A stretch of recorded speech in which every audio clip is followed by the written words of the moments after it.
Hello friends, ഇന്നത്തെ match ഡൽഹിയും ലക്നൗവും തമ്മിലാണ് മത്സരം. രണ്ടും പുതിയ ക്യാപ്റ്റന്മാരുടെ കീഴിലാണ് വരുന്നത്. നമുക്ക് ഡ്രീം 11 ടീം നോക്കാം.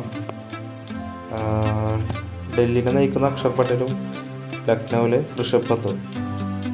അപ്പോൾ നമുക്ക് ഇതിനകത്ത് ഡ്യൂപ്ലസിയൊക്കെ ഡൽഹിയിൽ കളിക്കുന്നുണ്ട്.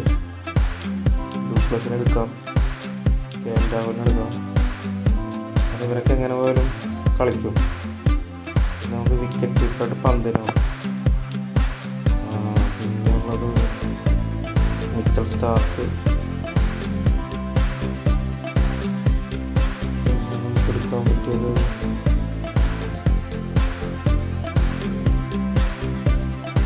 ജോസഫ്. വെസ്റ്റ് ഇൻഡീസിൻ്റെ പ്ലെയറാണ്. കളിക്കില്ലെന്ന് അറിയില്ല, ടീം ഇട്ട് വെച്ചേക്കാം.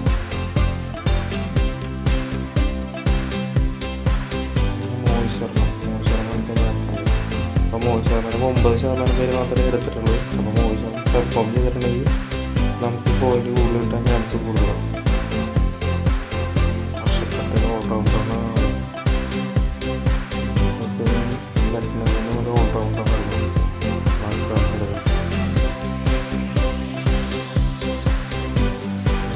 ബോളേഴ്സിന് വേണം, ബോളേഴ്സ് കിട്ടി. ഇനി ബാറ്റ്മാൻസ്മാർ മിച്ചൽ മാർഷിനെ എടുക്കണം, മില്ലറിനെ എടുക്കണം. നിക്കോളാസ് പൂർണ്ണൊക്കെ ലാസ്റ്റ് 7ാമത്തെ നമ്പറിലൊക്കെ ഇറങ്ങുള്ളൂ. അപ്പോൾ അവനെടുത്തിട്ട് കാര്യമുണ്ടോയെന്ന് തോന്നണല്ലോ.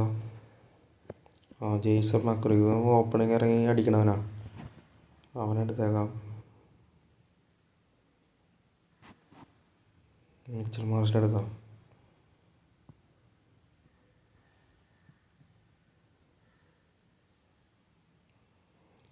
ഇതിപ്പോൾ 2% വരെ എടുത്തിട്ടുള്ളൂ, അതുകൊണ്ട് എടുത്താണ്. റിവ്യൂ നോക്കുന്ന നേരത്ത് Rahul, Pant, du Plessis, Marsh, Marcus, Axar Patel, Akram, Starc, Mohit Sharma, Deepak, Joseph. അത്യാവശ്യം കുഴപ്പമില്ലാത്ത ടീമാണ്. അതിനകത്ത് ക്യാപ്റ്റനെ സെറ്റ് ചെയ്യണം. ക്യാപ്റ്റൻ നമുക്ക് ആരും എടുക്കാത്ത ഒരാളെ എടുക്കണം. മോഹിത് ശർമ്മനെ ക്യാപ്റ്റനാക്കാം. ആകെ 19.19% ക്യാപ്റ്റനാക്കിയിട്ടുള്ളൂ. അപ്പോൾ അങ്ങനെ ചിലപ്പോൾ കിട്ടാൻ ചാൻസ് ഉണ്ട്. വൈസ് ക്യാപ്റ്റനാക്കേണ്ടത് മാക്രത്തിനാക്കാം.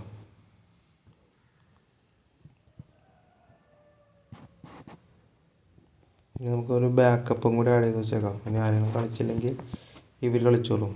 കുൽബി യാദവിനെ എടുക്കാം. പിന്നെ നമുക്ക് ആ ഓർഡറിൽ എടുക്കണം. വിഷ്ണുവിനെ എടുത്തേക്കാം. സ്റ്റെപ്പൊക്കെ യാദവ് കഴിഞ്ഞാൽ മുംബൈക്ക് വേണ്ടി കളിച്ചവനാണ്. ബഹ്മാരക്കിൽ ആരൊക്കെ കളിക്കുമെന്നുള്ളത് താക്കൂറിനെ ഇറക്കാം. മില്ലറിനെ, നിക്കോളാസ് പൂറിനെ ഇറക്കാം.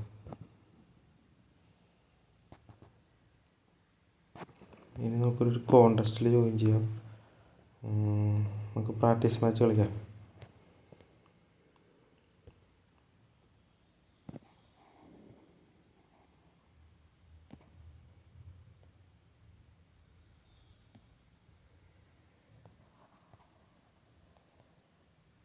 അപ്പോൾ ഞാൻ പ്രാക്ടീസ് മാച്ചിൽ ജോയിൻ ചെയ്തു.